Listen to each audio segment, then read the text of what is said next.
Picture the world wrapped in stone and dread, where walls were not just barriers but cages, locking in both life and despair. Medieval sieges were chess games played with bones and blood. Larders slowly emptying, no whisper of rescue. Time itself an executioner's blade. Disease bred in damp shadows, and betrayal festered like an open wound. Whole cities reduced to waiting tombs.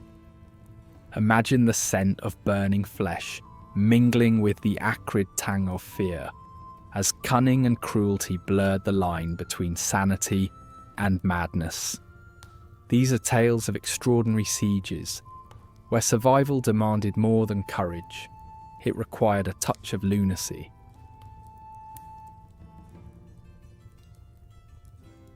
Journey with me now to a time when the towering walls of stone castles, formidable as they may seem, could transform from shields of safety to impenetrable cages. In the medieval world, siege warfare was a grim dance of patience and endurance, with time as the ultimate adversary, stretching the spirit to its limits. When walls no longer protected but imprisoned, the once comforting stonework turned into a confining tomb for its inhabitants, sealing them off from both ally and escape. Inside, a slow erosion of hope took hold as provisions dwindled to a pittance. The bustling markets now sat eerily empty, a stark reminder of a life that had vanished. Each passing day was another step closer to despair, and the daily rituals were tinged with unease. Rationing became an urgent necessity, where every morsel of food and drop of water was precious, and decision-makers faced the agony of considering increasingly desperate measures. Time, they say, waits for no man, but during a siege, it was wielded with intentional cruelty.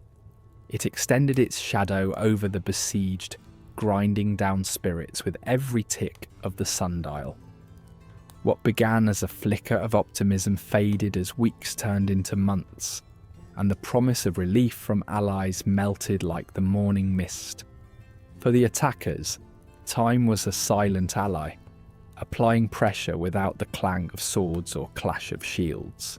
The longer inhabitants held out, the more their humanity frayed, as the fields beyond their view were scorched, and children cried out with empty bellies. Starvation, the ever-present spectre, gnawed at the very fibres of existence.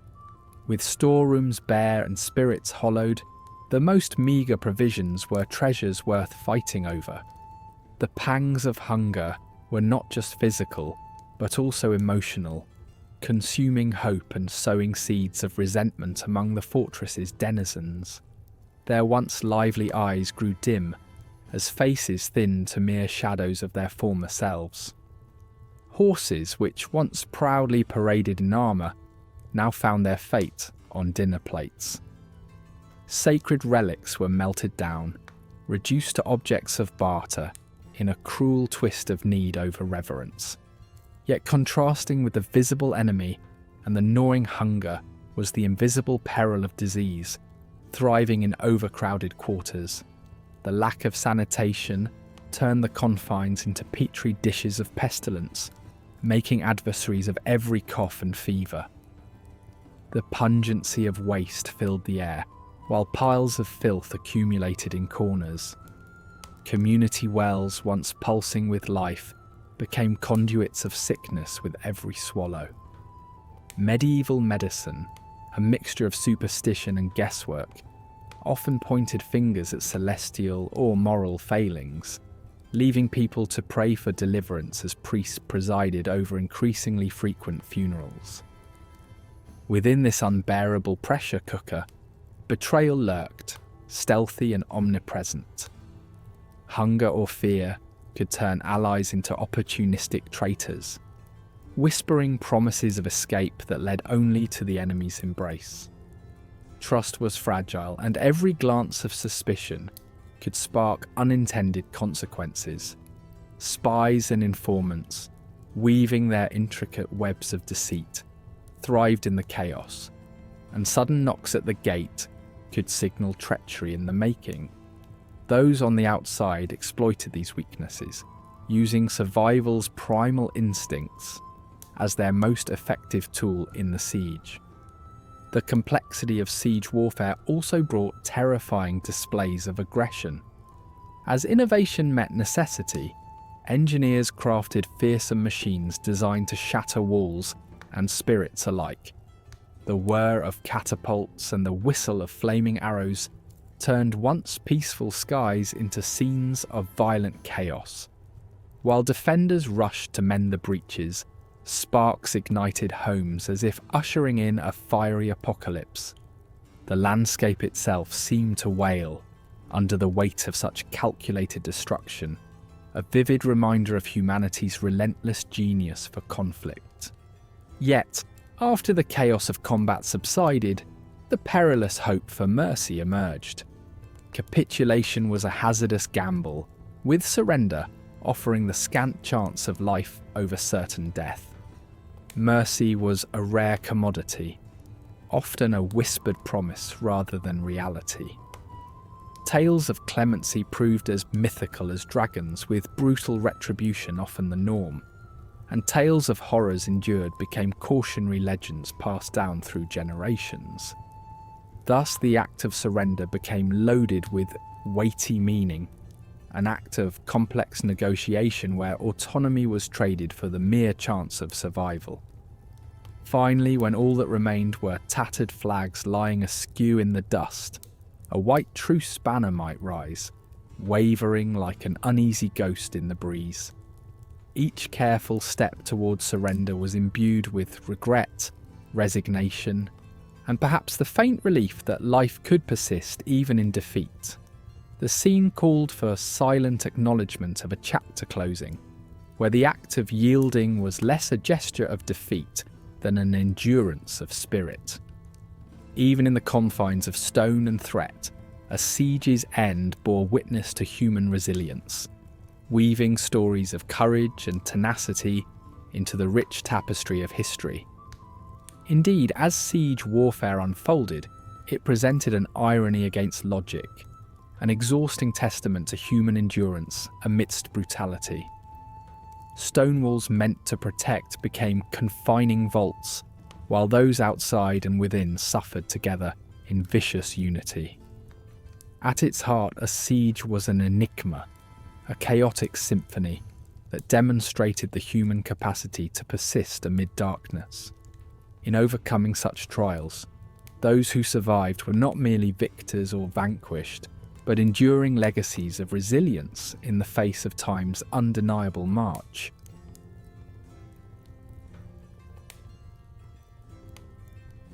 In the early 13th century, Rochester Castle was a mighty bastion of Norman architecture and unyielding defence. Its strategic position on the River Medway in Kent made it a critical gateway to London. This castle, with its towering stone walls and formidable keep, was pivotal in the grand chess game of King John's battle against his rebellious barons during the First Barons' War of 1215. Control of Rochester meant commanding access to London, the kingdom's beating heart.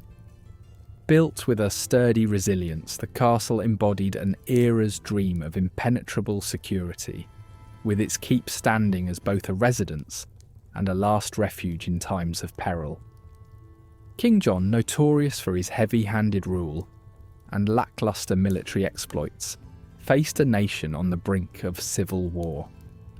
His disregard for the Magna Carta, a document he had been forced to endorse only to dismiss soon after, had kindled the flames of rebellion. Rochester Castle became a symbol of resistance, held by William d'Aubigny, an ally to the anti-John barons. In this turbulent time, the fortress turned into a beacon of defiance against a tyrant king. John's forces, desperate to reclaim such a strategic stronghold, arrived in haste, setting the stage for one of medieval history's most infamous sieges. The siege began in October 1215, transforming Rochester into a stage where the larger drama of medieval England played out. Nobles from diverse regions sided with the rebellion, seeking to dethrone John and enlist Prince Louis of France as a successor.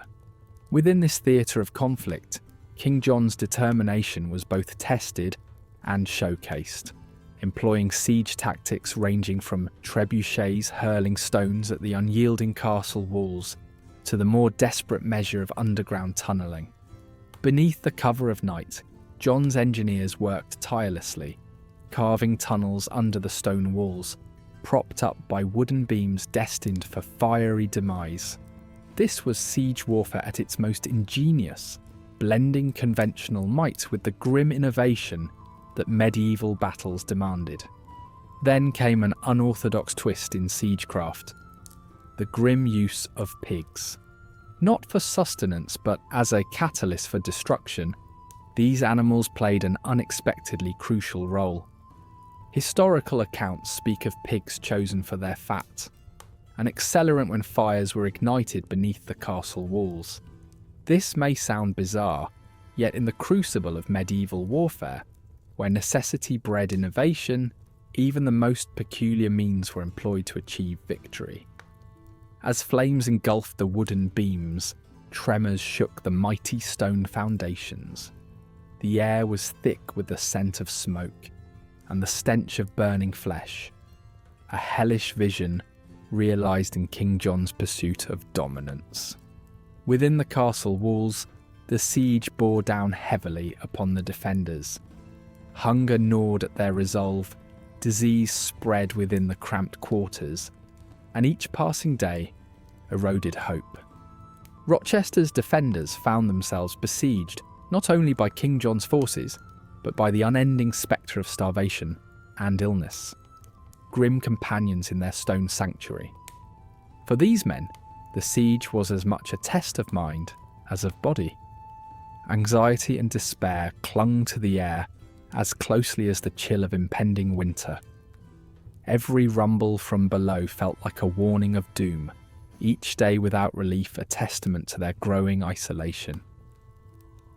Psychological duress became its own battlefield as the siege dragged on. The relentless sound of bombardment, the sight of their defences crumbling, and the anxiety of reinforcement that never arrived placed enormous mental strain on the knights and soldiers encamped within. Survival instincts clashed with ideals of honour and duty until individuals, once bound by a common cause, sank into solitude, driven by the primordial need to endure. The breach, when it came, was as devastating as it was decisive. Flames had weakened the castle's mighty stone walls, creating a crippling vulnerability. King John's forces exploited this opening with merciless speed, cascading into the fortification and overwhelming the beleaguered garrison. For the defenders, surrender offered no salvation, only subjugation or death. While their leader, Daubigny, and others were captured, their fate sealed King John's temporary return to power with a grim flourish.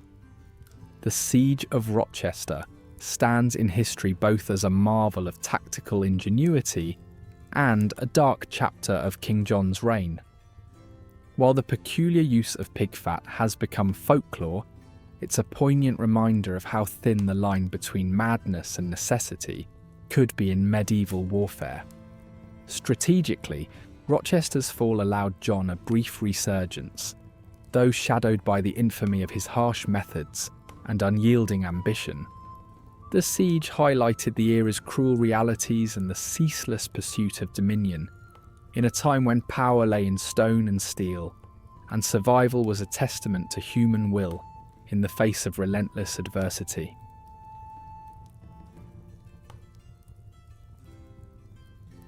The First Crusade began as a fervent response to a divine call, summoning believers to reclaim Jerusalem from Muslim control. Pope Urban II's rousing oration in 1095 awakened the hearts of thousands, turning them into pilgrims and warriors. Their journey was a quest not just for territory, but for salvation, a pilgrimage draped in the holy promise of absolution and eternal glory. As these determined souls traversed continents, they faced hardships that would have broken lesser spirits: scorching deserts, treacherous mountains, and the deadly claws of starvation. Yet each trial forged a deeper resolve. Their faith, tempered by adversity, turned them into living symbols of divine purpose. With a collective yearning, they bore the cross not only on their shields, but as an emblem within their hearts. After a grueling 3-year odyssey, these ragged survivors finally beheld the hallowed walls of Jerusalem in June 1099. The city, sacred to Christians, Jews, and Muslims alike, stood defiant, its fortifications marred with both time and reverent significance. For the Crusaders, this was no mere siege. It was an epic clash between heaven and earth. Fueled by dwindling resources, the Crusaders faced desperate circumstances. Supplies were scarce, and thirst ravaged them under the relentless sun. Yet, like the sun itself, their fervour burned brightly, their desperation forging grim innovation. Siege engines appeared like wooden leviathans, constructs of rudimentary genius set in motion by divine urgency. The air resonated with the raw clamour of war, the clang of metal, the eerie twang of catapults, and the cries that merged with Jerusalem's chants. They knew time weighed against them, each passing day sapping strength from their ranks. Yet, with relentless energy, they toiled, howling through the city's defences with unpredictable fury. These warriors engaged in feats of precarious bravery, scaling walls and hammering gates. Every breach was seen as a miracle, an act of divine endorsement etched into stone and memory alike. Then, on July 15th, 1099, the Crusaders unleashed a final, fevered assault.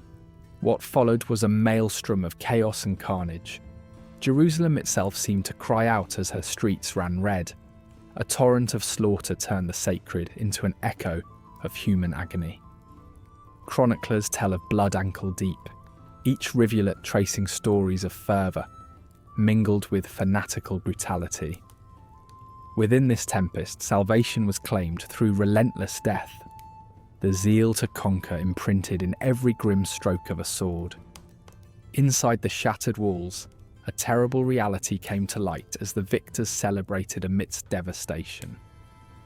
Yet there was a haunting emptiness. The Crusaders, their prayers mingling with the dust and decay, sought solace in the hollow triumph at the Church of the Holy Sepulchre. Tending to wounds both physical and moral, they grappled with a singular question. Was such destruction truly divine satisfaction? In the aftermath, the victorious faced the daunting task of establishing order within a land ravaged by their impulse for conquest. Jerusalem, holy yet desecrated, stood as a testament to the complex dance of faith and violence that defined the Crusaders' actions. The newly erected Crusader kingdom, a fractured relic of martial piety, existed as a grim reminder of war's dual nature, as both liberating and damning. Amidst this tapestry of conquest and contrition, faith persisted. The siege illuminated the Crusaders' internal landscape, where pious resolve met untamed zealotry. Here, moral conviction was tested by the fervent belief that their actions were divinely decreed. Beneath their triumphant exterior lurked flickers of self-awareness, a recognition of their dual role as both liberators and desecrators. Haunted by the spectres of faith, they navigated a spiritual liminal space. For Jerusalem's inhabitants, this siege marked a crucible of suffering. Muslims, Jews, and Eastern Christians banded together in a desperate defence, their shared faith tested in the furnace of survival. Cut off from aid, They roamed sacred corridors in search of sustenance, the city's walls transforming from sanctuary to inescapable curse. In this crucible, the unity of necessity forged fragile alliances and birthed stories of shared endurance. In capturing Jerusalem, the Crusaders temporarily snatched a gem coveted by the three Abrahamic faiths. They turned the city into a bloody altar, layered with complex symbols of spiritual striving and a bitter testament to the clash of beliefs. Subsequent crusades and enduring conflicts painted a sombre legacy, their shadows lengthening through time, reflecting the lasting scars of a siege that had forever altered the medieval world. The tale of Jerusalem stands as a prism through which we can view humanity's ceaseless quest for meaning amid chaos. Though the Crusaders sought divine favour with blade and brawn, the enduring lessons of their bloody campaign invite a re-examination of power, faith, and the uneasy peace between belief and fanaticism. This medieval echo offers a reflection on the hubris of certainty, urging bridges where sieges once raged, and reminding us of our enduring struggle, a battle not over territory, but the soul itself.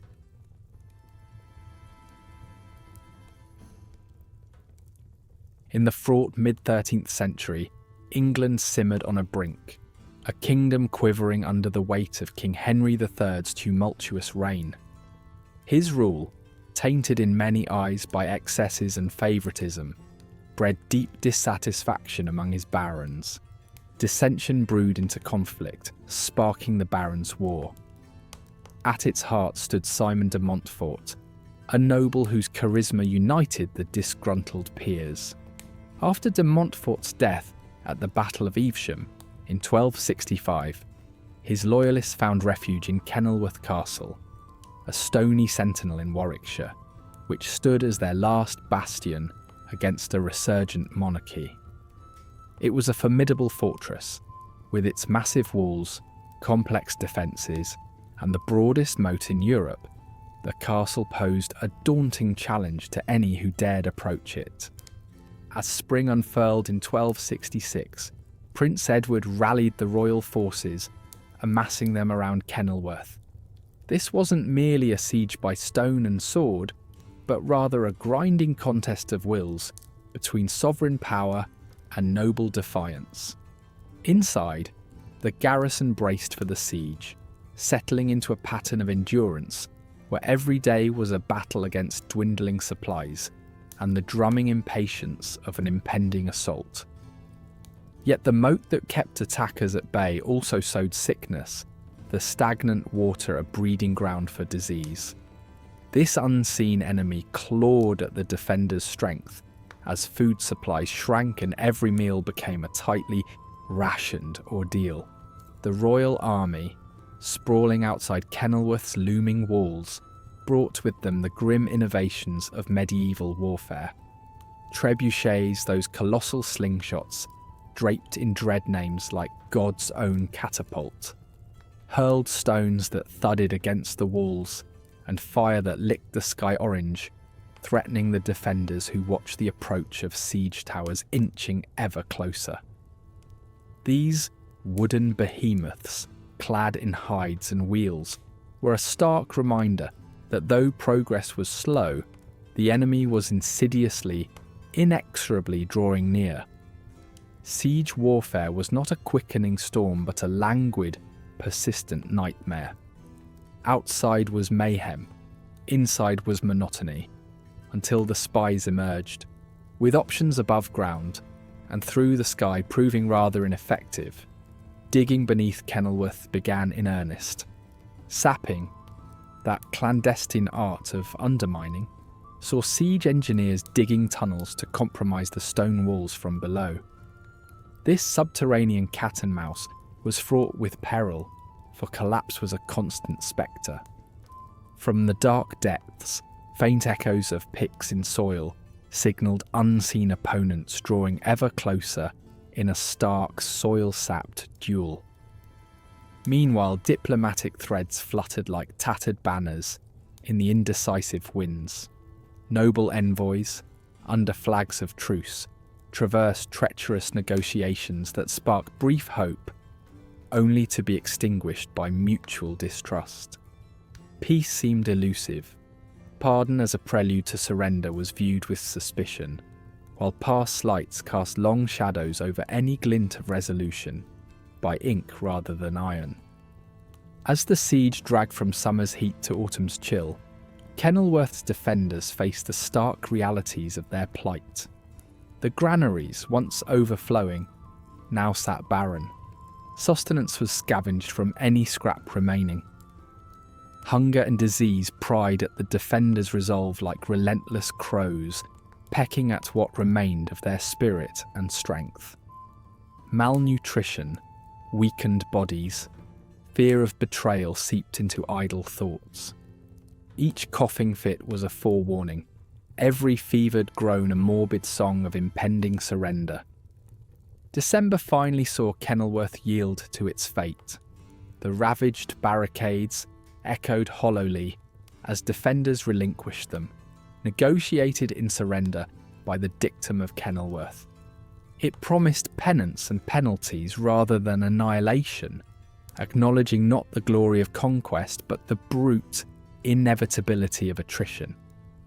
The castle, a sculpture of resilience scarred by siege, exchanged hands, but its stone walls, stained by valour, whispered of stories and stubbornness when left to silence. The siege's toll was exacted beyond stone walls, imprinted like a brand on bodies and spirits alike. For those besieged, it was a grueling testament to instinct and endurance, threading loss through loyalty. For the victors it was Pyrrhic, a price paid in prolonged exhaustion and shattered ideals. Amidst the rubble left by this harrowing event, Kenilworth's legacy loomed large. It exemplified medieval warfare's grinding length and tactical tenacity, a prelude to future conflicts resolved not purely by martial might but through necessity's prudence and reconciliation's art. Through this harrowing span of history, Kenilworth lives on as more than mere conquest. Its stone walls, once barriers, now stand as conduits of memory. While the tumult of its time has faded, the story etched into its being remains one of defiance against overwhelming odds, of endurance against the erosion of time, a legend unravelling in the flicker of firelight, echoing with the resonance of human tenacity and trial.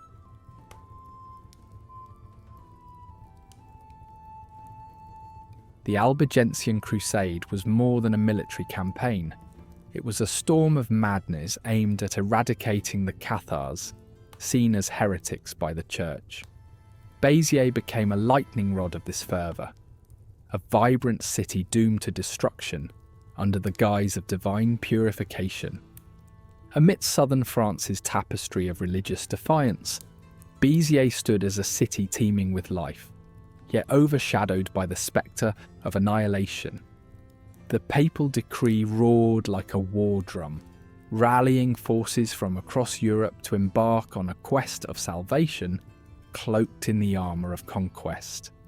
As the chants of religious zeal merged with the murmurs of approaching doom, Béziers remained a symbol to be purged beneath the sanctified banner of the Crusaders. A gathering storm loomed as diverse bands of Crusaders converged, knights and mercenaries united under a papal mandate against Catharism. They whispered of riches and divine favour, believing divine sanction rendered them unstoppable. Inside the city's walls, tension mounted among citizens, trading the regular hum of daily life for the clang of hammers, fortifying defences manned by peasants and militia, under-equipped for such a siege. Every westward glance was heavy with dread, prayers for mercy punctuated by the tolling of church bells, as reminders of an encroaching doom. The Crusaders arrived at Béziers in July 1209, not just to lay siege but to unleash an overwhelming tempest, matched only by their zeal. The city's defenders faced not just a physical onslaught, but a challenge to their very existence and beliefs. Streets once bustling now overflowed with terrified inhabitants. Marketplaces drowned in panicked clamour. And town squares resonated with screams, eroding the resolve of those trying to mount a respectable defence. Traditional siege tactics gave way to chaos as crusaders submerged the city in a torrent of violence, abandoning pragmatism for ferocity, fueled by religious fervour. Catapults launched dread alongside stone. Ladders scaled walls slick with the defenders' blood, each weapon amplifying the chorus of destruction that sought to engulf a Béziers entirely. Within this maelstrom, a chilling command crystallised the siege's savagery. "Kill them all. God will know his own." Attributed to papal legate Arno Amalric, these words shattered any facade of mercy, unleashing a torrent of indiscriminate slaughter. This notorious dictum erased all boundaries between believer and heretic, soldier and civilian, turning the city into a crucible of horror.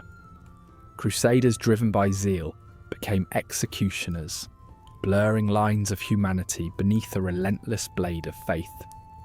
The city's sanctuaries proved futile, sacred altars repurposed as execution grounds, where blood replaced the sacred wine.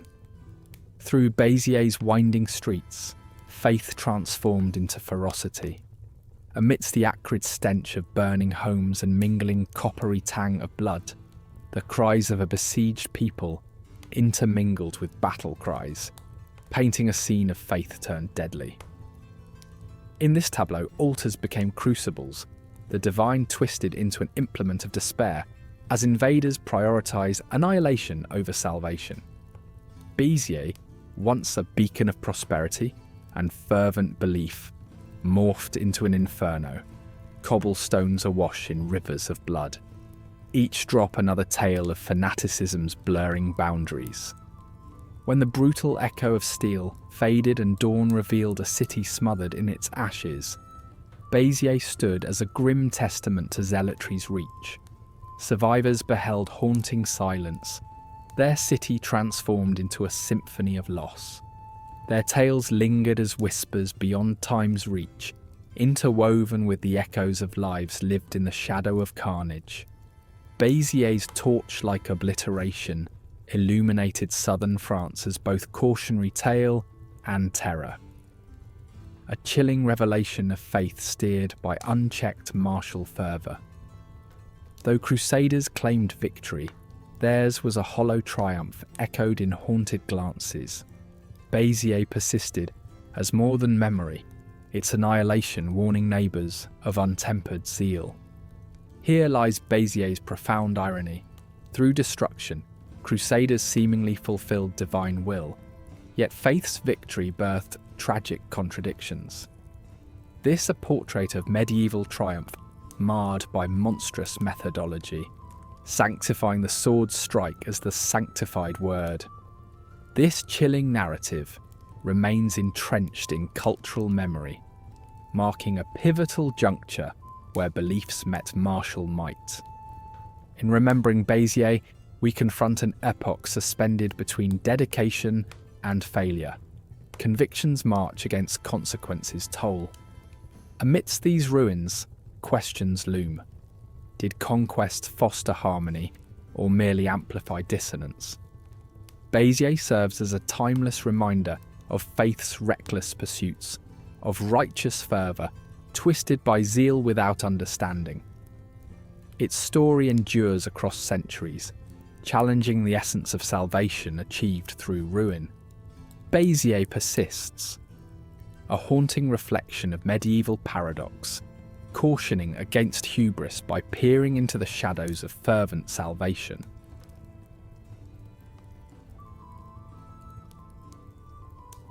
The Siege of Antioch was a grim chapter in the First Crusade, unfurling in a world fiercely divided by faith and ambition. In the late 11th century, Antioch stood as a towering stronghold in the Levant, a city whose formidable walls reflected Islamic power and daunted even the most fervent crusader. Animated by religious zeal and papal promises of absolution, the Crusaders trudged from Europe, driven to seize this city, not as mere conquerors, but as divine instruments tasked with reclaiming sacred territories. Antioch was not only a destination, it was a test of righteousness against infidels. With the Crusaders at its gates in October 1097, Antioch's towering walls and strategic defences loomed over them, a citadel designed to repel even the most relentless attackers. Stretching over 10 miles, the walls bristled with high towers and thick stone, marking the city as a fortress of power. Inside, the defenders, composed of seasoned Saracen soldiers and local inhabitants, prepared to resist until the end. As the Crusaders approached, they discerned the feebleness of a hasty, overwhelming victory and resigned themselves to a siege. Camps sprang up around the city, enduring harsh weather and dwindling supplies as the winter months threatened their very survival. With each passing day, starvation sank its claws deeper into the besieged Crusaders. Supplies from raids proved insufficient, and the desolate lands left nothing but meagre scarcities. Desperation drove them to consume anything remotely edible. Boiled leaves and shoe leather became pitiful sustenance, fostering a pervasive sense of despair that eroded their morale and unity. Splintered by hunger, the once cohesive forces began to fracture as knights and common soldiers alike succumbed to deprivation's cruel toll. Rumours of relief armies fluttered away, leaving hopes dashed against the cruel realities of famine.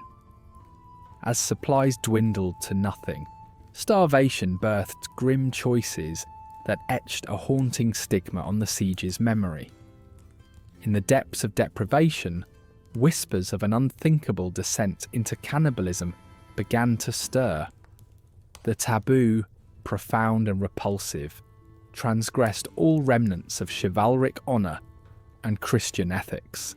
Chroniclers of the era would later recount nightmarish tales, where the desperate, pressed to the brink by hunger's gnawing demand, consumed human flesh, stripping it from corpses as a harrowing testament to survival's insatiable drive. Each bite was an admission of defeat, a fracture of their wavering unity, shrouded in secrecy to preserve remaining morale. Cannibalism stood as a macabre yet irreversible chapter, demonstrating the darkest shades of survival amid desperation. When all seemed poised for failure, an unlikely opportunity arose. Treachery from within Antioch offered the Crusaders an unexpected way in. A secret pact led to a breach in the city defences by a small, stealthy force. On June 2nd, 1098, they penetrated Antioch's impregnable walls, opening the gates for an army frenzied by months of bottled rage and fervour. They stormed the city in a chaotic, bloody conquest, unleashing fury upon the inhabitants. Yet victory was plagued by irony. Just as the Crusaders claimed their prize, Kaboga of Mosul's vast relief army drew near, reversing their roles from besiegers to besieged. The cruelties of fate turned sharp, trapping the Crusaders within Antioch's walls with scant supplies and an impending catastrophe at the ramparts. Tension lay thick over the city, brushing close to explosion amidst continued hunger and disease. In their desperation, whispers of breaking out spread fear like wildfire. But from the depths of despair emerged a spark of hope.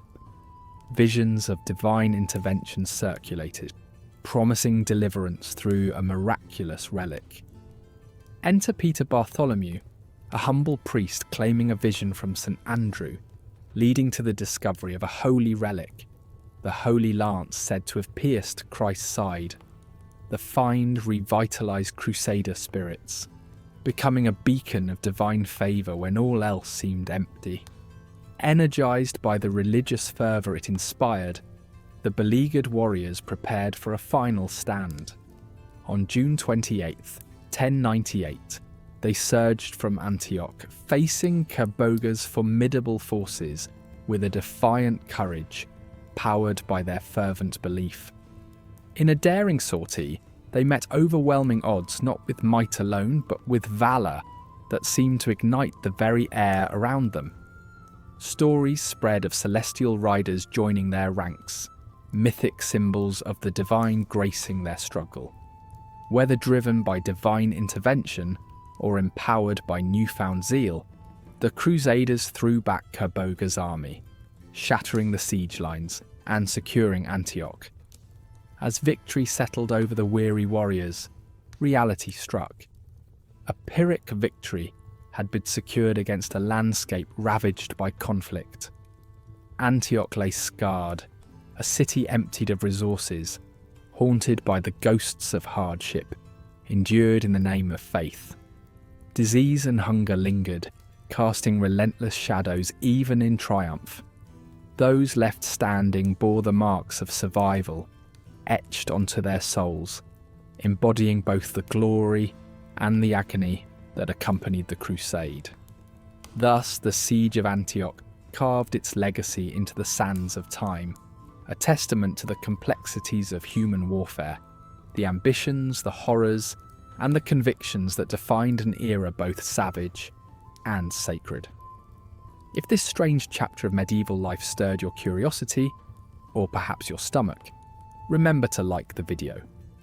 For more tales from history's dark margins, subscribe to Medieval Grime. We serve our history smoked, salted, and a touch cheeky. Stay grimy and see you next time by the fire.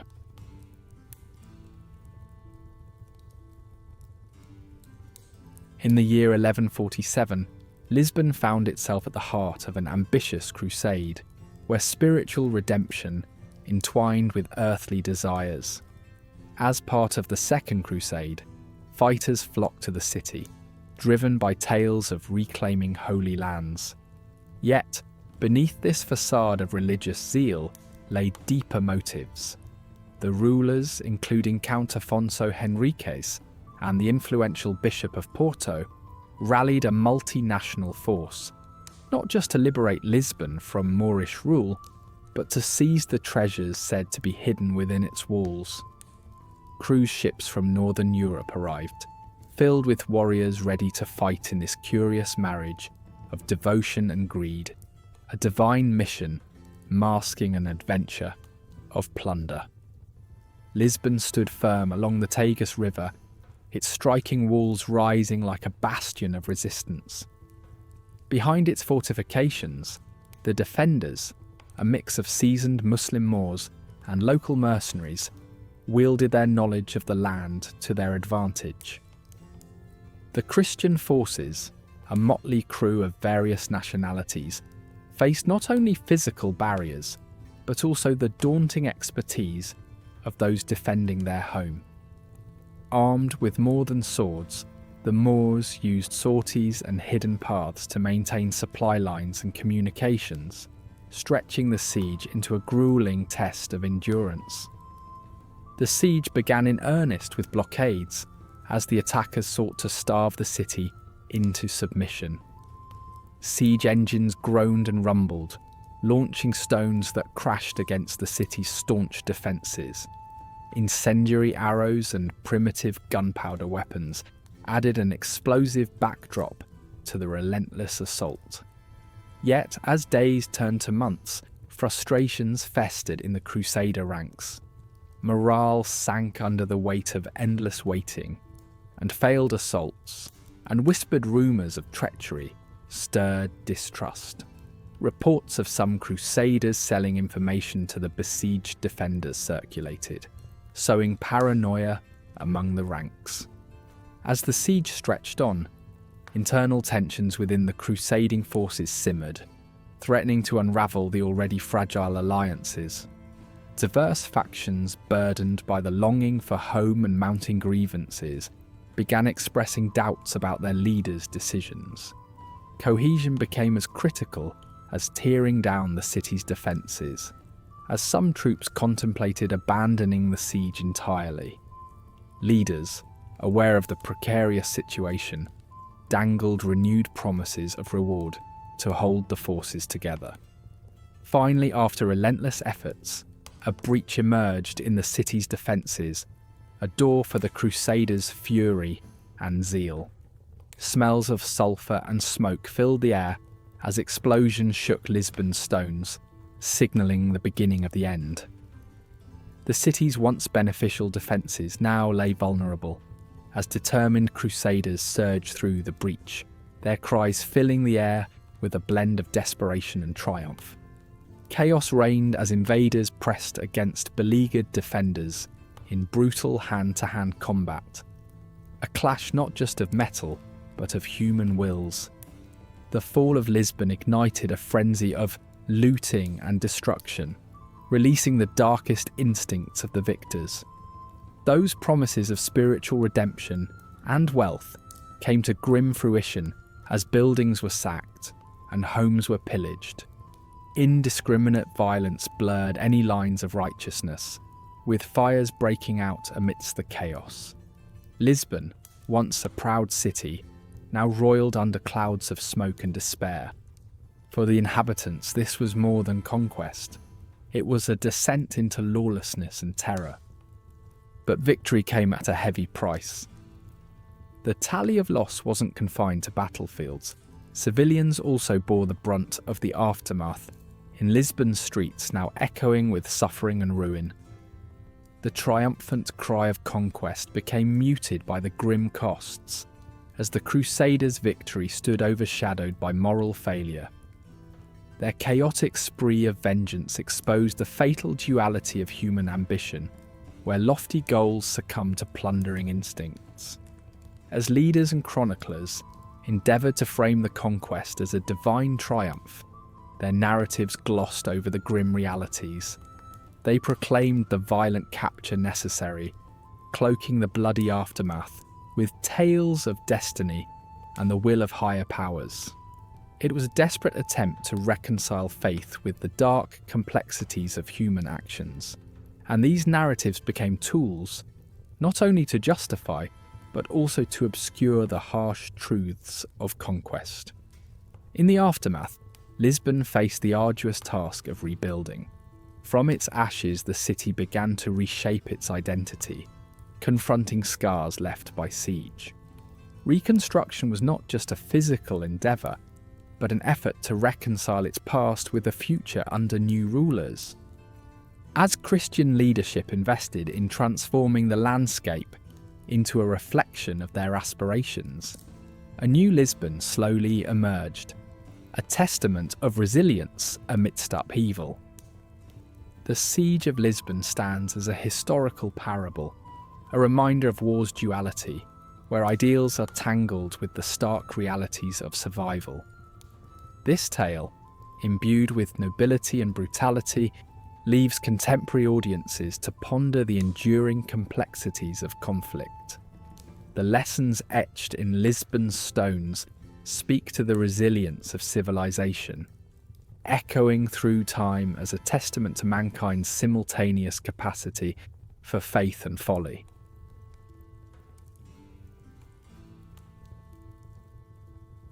In the late 12th century, the Third Crusade was born of desperation, an effort by European powers to reclaim the Holy Land after Saladin's capture of Jerusalem in 1187. Acre, a vital port city in the Levant with imposing defences, became the focal point in this high-stakes conflict, where the fervour of religious zeal clashed with the grim realities of medieval warfare. As soldiers arrived from the far corners of Christendom, in 1189, a makeshift encampment took shape around Acre's towering stone walls, signalling the start of an epic standoff. These soldiers, mingling under banners emblazoned with red crosses, were drawn by papal calls, promises of eternal salvation, and the lure of glory and plunder.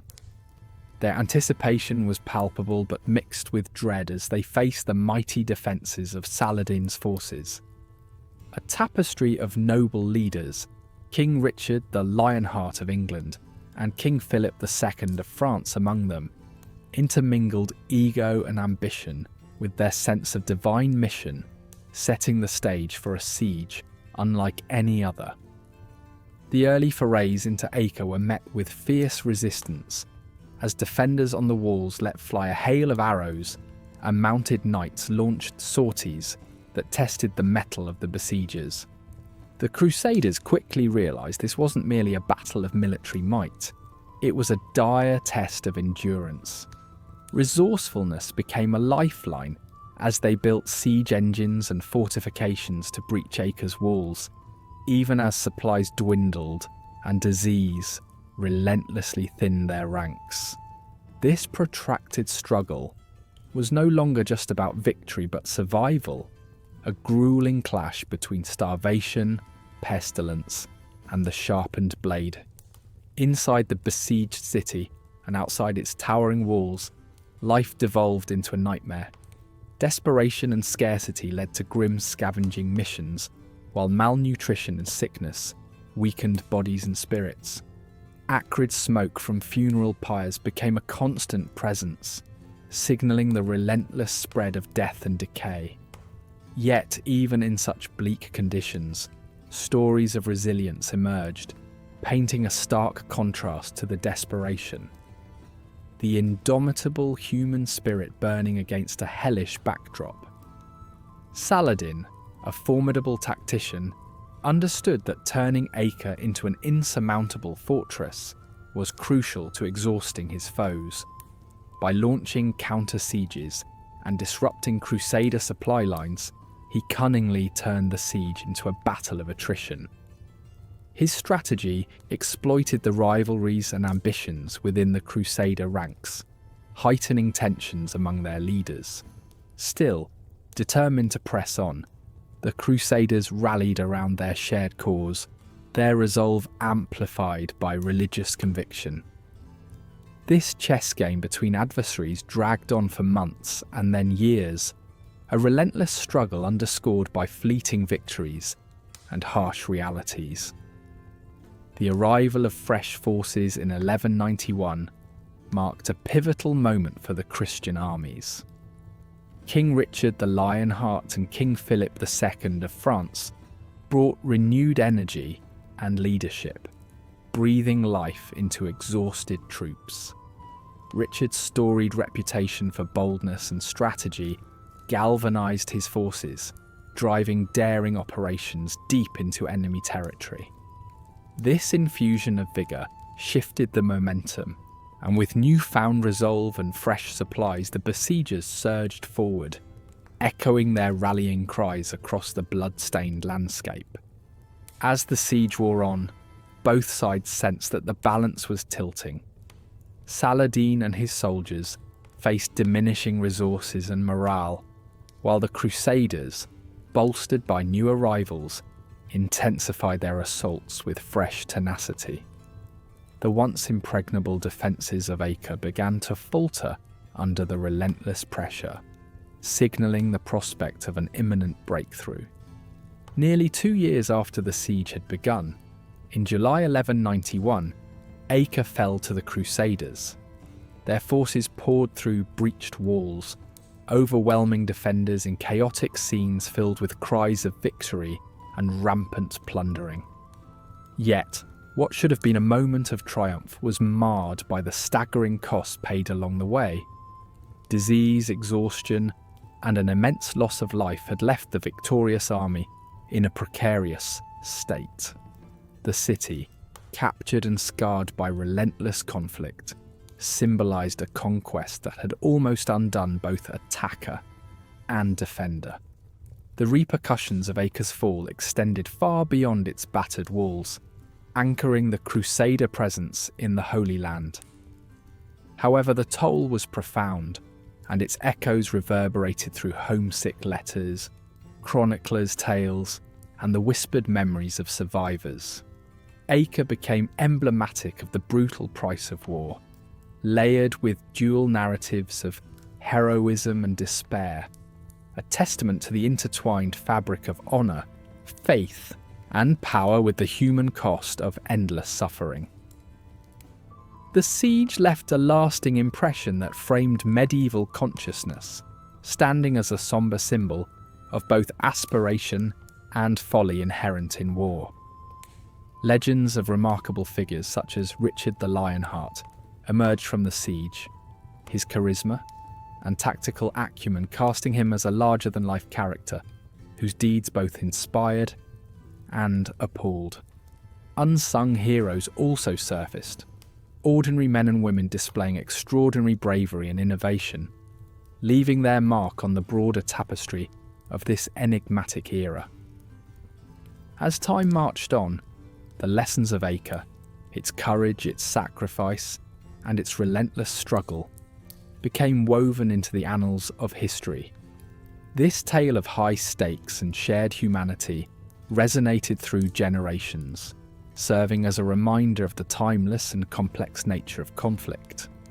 Acre remained an enduring chapter in the saga of the Crusades, illustrating the stark truths of human resilience and the enduring shadows of war.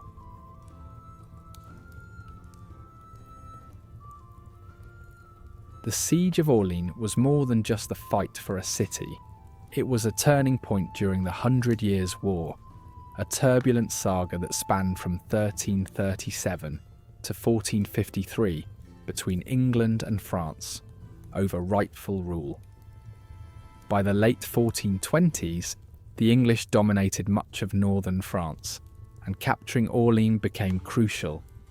Seated on the Loire River, the city was a strategic linchpin, vital for defending southern France. Its fall could have opened a direct path for an English invasion, threatening French sovereignty in its entirety.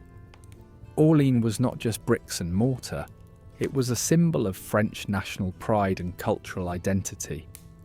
Within the walls, desperation was palpable, as the English siege led to dwindling supplies and eroding morale.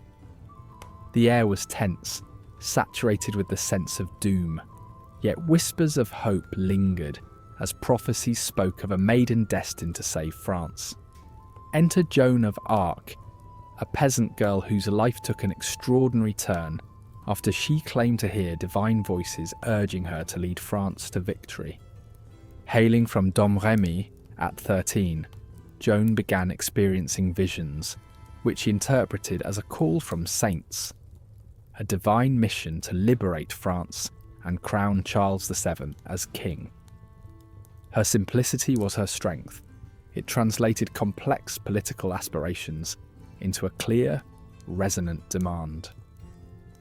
Though met with skepticism, Charles, the disillusioned Dauphin, eventually embraced her cause, buoyed by her unwavering conviction.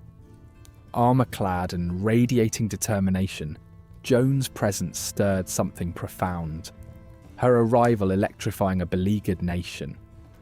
To soldiers and citizens alike, she was more than a mere girl. She was the personification of hope. Divine favour crystallised in human form. Joan's leadership marked a paradigm shift in the siege's dynamics. Her influence was not limited to morale. She also had an impact on military strategy. Eschewing passivity, she advocated audacious direct assaults, galvanising a renewed offensive spirit among the French. Her presence was magnetic, instilling fresh resilience and forcing the English to rethink their strategies. When Joan joined the battlefront, myths followed her like shadows. Legends of divine phenomena accompanied her every move, reinforcing her perceived favour from God. During a significant skirmish, an arrow pierced her shoulder, but instead of retreating, she stood her ground, her courage a mirror to the newfound tenacity in her troops. The echoes of her resolve turned fragile hope into tangible action, toppling the psychological barriers that once seemed insurmountable. The garrison rallied, liberated critical positions, and dismantled the illusion of English invulnerability. The tide was shifting. The idea of Joan transformed from myth to an undeniable force shaping France's destiny. Joan's pivotal role in the decisive liberation of Orleans came as she led daring offensives against English fortresses. With strategic acumen and relentless confidence, she shattered the English encirclement. Her most notable triumph was the capture of Les Tourelles, a tower deemed impregnable by the English. The fall of this fortress was the final blow to English ambitions at Orleans, freeing the city not only in a tactical sense, but also as a narrative victory for the French. With Orleans' liberation, France rejoiced. It was more than a battle won. It was a profound shift in the psyche of a nation longing for redemption. Beyond the battlefield, Joan's victory rejuvenated French morale and national pride, igniting a wave of resistance and political consolidation. She shattered the myth of English supremacy, turning the narrative toward one of hopeful reclamation. Joan's divine mission knit varied factions into a unified French front, galvanizing nobles and commoners alike. Her legacy extended to revitalize military campaigns for eventual French victory. Despite lacking formal military training, her pivotal presence redefined warfare's course, fueling victories through inspiration and conviction. Yet, this extraordinary journey saw a dark turn in 1430 when Burgundian allies captured Joan, handing her to the English. Her trial stands as one of history's great injustices, driven by political vendettas dressed as ecclesiastical scrutiny. Branded a heretic and witch for following her divine visions and wearing men's clothing, Joan faced relentless interrogation. Her trial sought to dismantle her symbolic power by discrediting her. Her steadfast refusal to renounce her beliefs led her to a fiery martyrdom on May 30th, 1431, intended to extinguish her influence. Instead, Joan's death amplified her iconography, rallying the French resistance. Her martyrdom transcended her mortality, cementing her as a beacon for justice and courage. Posthumously, she was rehabilitated. In 1456, a retrial declared her innocence, undoing the legal wrongs and solidifying her status. Joan's reputational revival continued into modern times. Canonised in 1920, she became a symbol of faith, admired for unwavering conviction. Joan of Arc's narrative evolved through popular culture, from plays to films, underscoring themes of heroism and struggle against tyranny. Her story is a vibrant testament to resilience and enduring legacy, her spirit echoing from the walls of Orleans to the hearts of many, a symbol of hope and defiance immortalised across generations.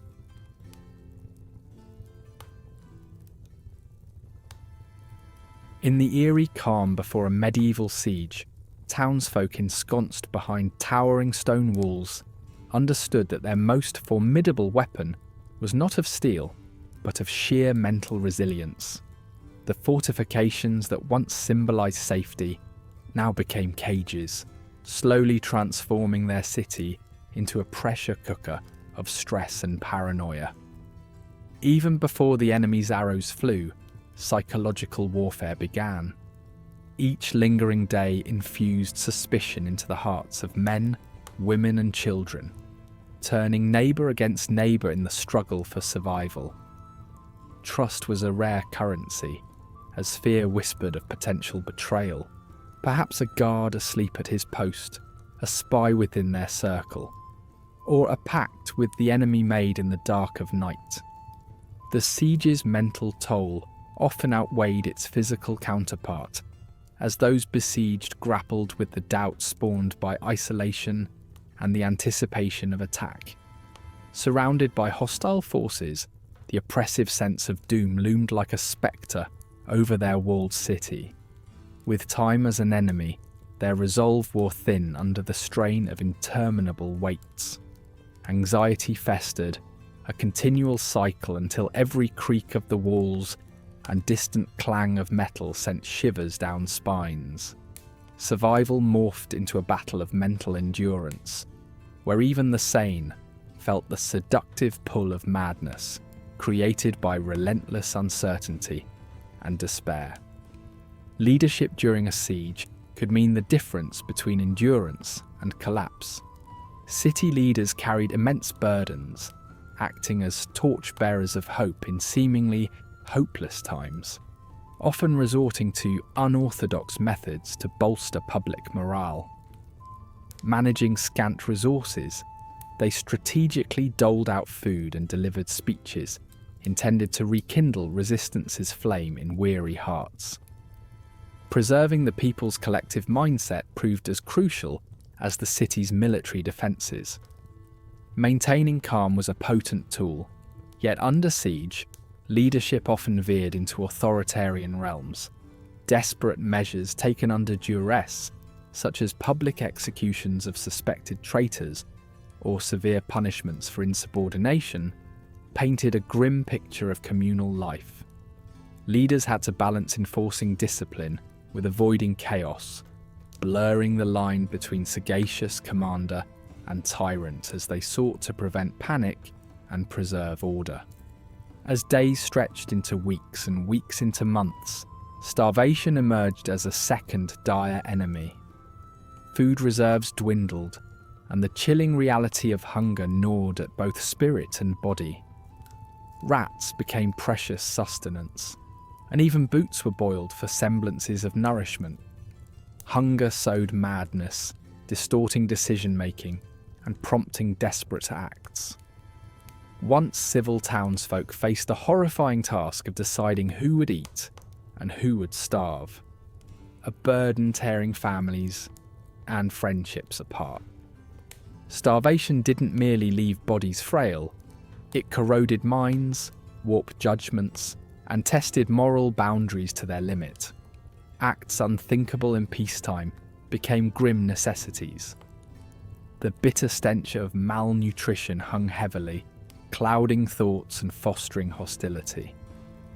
In such dire circumstances, surrender began to masquerade as salvation, tempting many to betray their comrades for phantom reprieves. Hunger knew no loyalty, driving brother against brother and soldier against commander in the frenzy of survival. Alongside starvation came disease, a deadly ally to besiegers, bred from squalor and overcrowding within city walls. Collapsed sanitary conditions fostered illnesses that spread like wildfire, claiming more lives than enemy swords. Soldiers and civilians alike fell victim to unseen pathogens, and a pervasive madness took root, fueled by infection. Each cough became a portent, every rash a harbinger of doom, transforming collective helplessness into anxiety and hysteria. The grip of disease spared no one, striking noble and peasant alike, reducing all to equal terms. Healers, overwhelmed and without remedies, resorted to frantic attempts at alleviation, often deepening despair through futile gestures.